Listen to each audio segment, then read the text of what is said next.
The boundary between the United States and Canada stretches across deep forests, rushing rivers, tall mountains, and, in at least one confirmed case, straight through the middle of someone's kitchen. That last detail is absolutely no exaggeration.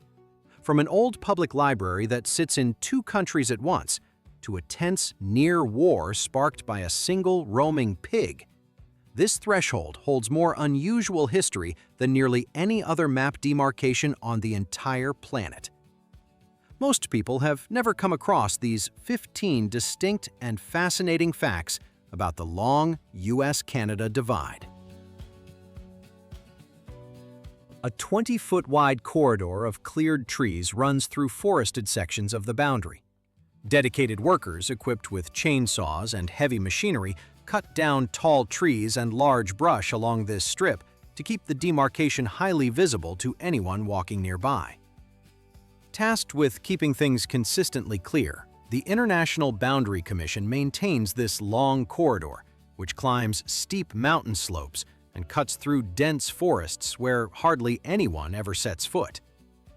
From high above, it looks like someone took a giant ruler to the continent and shaved a perfectly straight path right through the wilderness. Locals and regional pilots who fly over it regularly just call it the slash.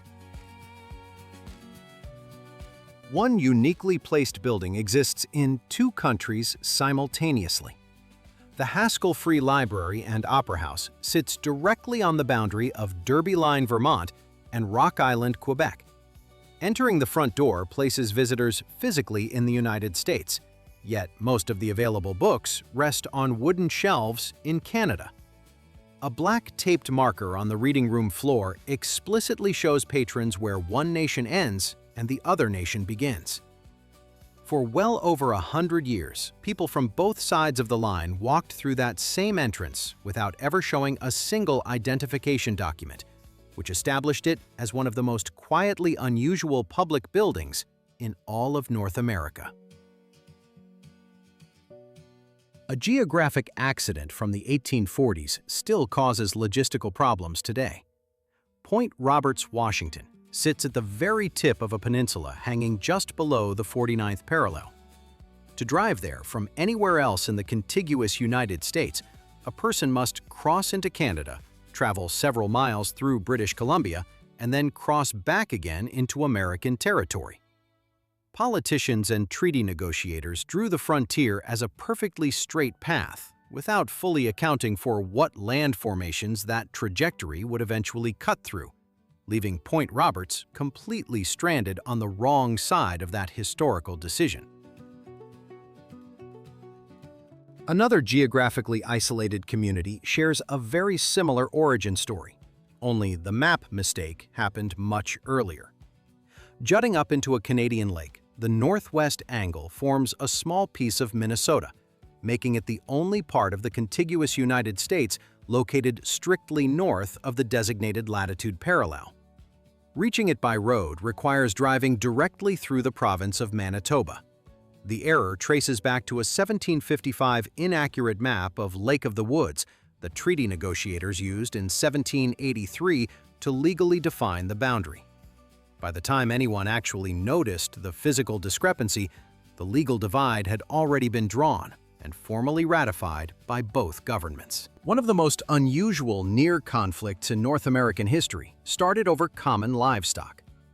In June 1859, an American farmer named Lyman Cutler shot a pig belonging to a British company on San Juan Island, a piece of land both the United States and Britain aggressively claimed at the time. When the local shooting escalated faster than anyone expected, diplomatic chaos rapidly ensued. The American government deployed armed soldiers, Britain sent naval warships, and for several tense months, over 2,600 military personnel, including American troops and British naval forces, held a standoff on an island roughly 55 square miles in size. Neither side ever fired a shot at a human being, and the prolonged dispute ended through formal arbitration in 1872, with the territory permanently going to the U.S. The lone fatality across the entire episode was the pig. Moving out of diplomatic history and into someone's actual home reveals some truly bizarre daily living arrangements.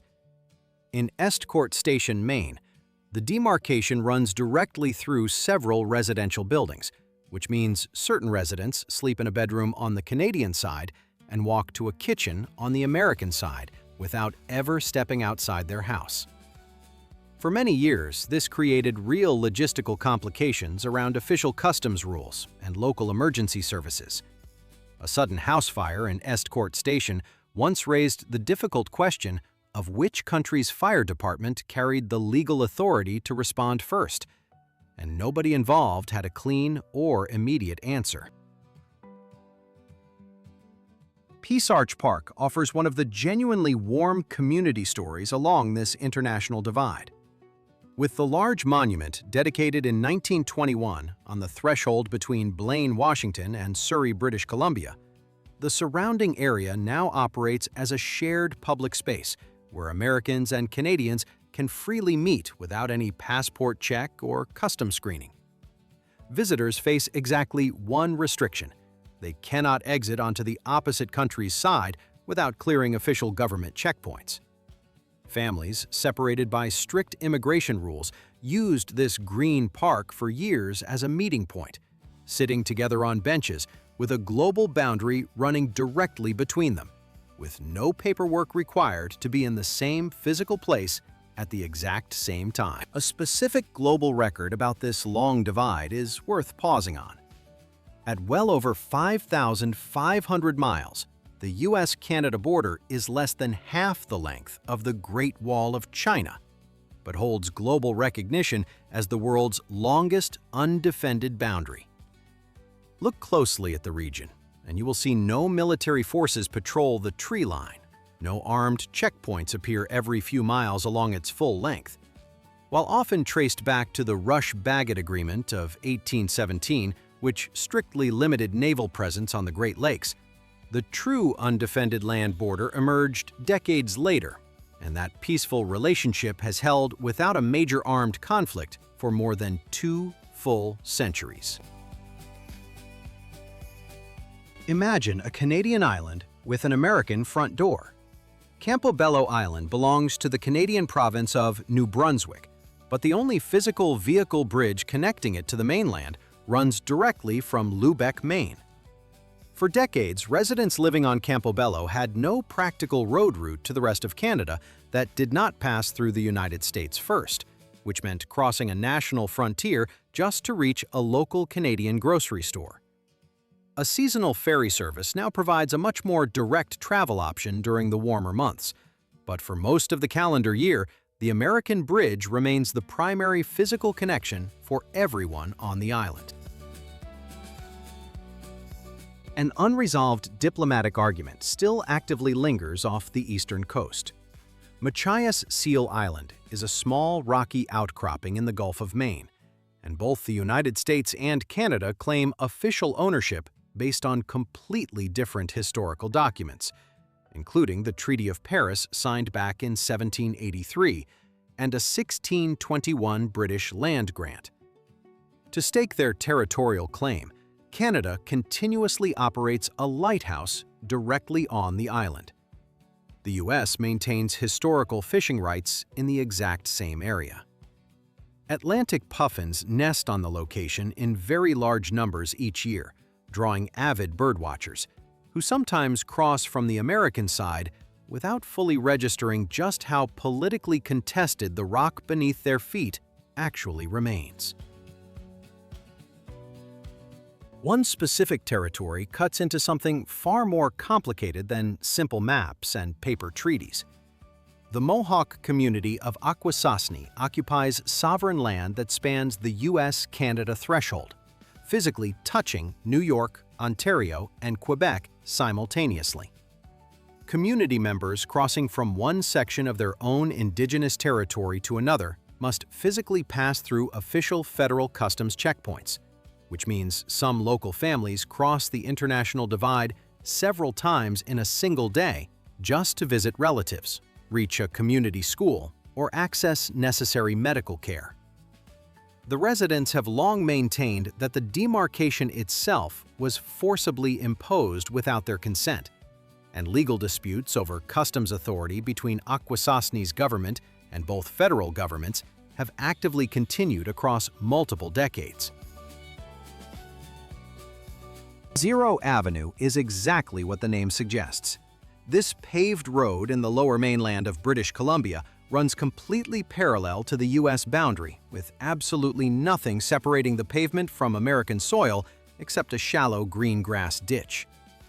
While historically left completely open, residents and visitors on Zero Avenue can stand at the roadside and look directly into Washington State from roughly 10 feet away. In 2020, U.S. Customs and Border Protection installed a metal cable barrier along vulnerable stretches of the road to actively prevent vehicles from accidentally or purposely crossing the boundary line. A small remote Alaskan town functions practically completely as a neighboring Canadian community. Hyder, Alaska sits right at the head of the Portland Canal, bordering British Columbia to the east while entirely surrounded by dense Alaskan wilderness to the north and west. No paved road connects it to the rest of the United States. Local residents use Canadian dollars in their local stores and receive all their electricity directly from British Columbia's power grid. They send their children to Canadian schools in the neighboring town of Stewart and dial Canadian area codes for local phone calls. Mail delivery from the U.S. Postal Service remains one of the few regular daily reminders that Hyder is technically American soil. A localized regional timber dispute never turned into an actual war, but it came dangerously close enough to matter. In 1838 and 1839, rugged lumberjacks and new settlers from Maine and New Brunswick physically clashed over valuable timber rights in the Aroostook Valley, a forested region both the U.S. and British-controlled Canada claimed firmly as their own. Both sides rapidly mobilized local militia forces. American politicians officially authorized 50,000 troops and a $10 million military emergency fund. For several tense months, the situation looked dangerous, but no actual battle ever took place. Diplomatic negotiations finally ended the standoff in 1839 and eventually produced the Webster-Ashburton Treaty of 1842, which completely settled the Maine-New Brunswick boundary for good. The event picked up the historical nickname the Pork and Beans War because the primary daily activity on both sides involved tired soldiers eating heavy rations while waiting for a fight that never actually arrived. The fact that ties every other entry on this list together is this: the U.S.-Canada boundary is still legally contested and physically imprecise in multiple specific locations right now in 2026. Moving rivers shift course over decades and slowly carry land from one side to the other. Small islands regularly appear and vanish with naturally changing water levels. Historical survey markers have been found in completely incorrect positions, sometimes off by several hundred feet. Made permanent in 1925 after its initial establishment in 1908, the International Boundary Commission continually spends its time maintaining the physical boundary line and its numerous monuments. After all the signed treaties, all the endless negotiations, and that vast corridor of cleared trees stretching through the continent's forested regions, the exact physical location of this continental divide is still, in certain rural places, an open geographic question. This international demarcation heavily cuts through dense forests, private homes, public libraries, and native territories. It nearly triggered a full war over a wandering pig, created isolated towns that legally belong to one country on paper but strictly operate inside another, and left a small rocky ocean island in a permanent diplomatic gray zone indefinitely. For a boundary specifically designed to cleanly settle things, it has done a thorough job of leaving countless geographical questions completely unresolved.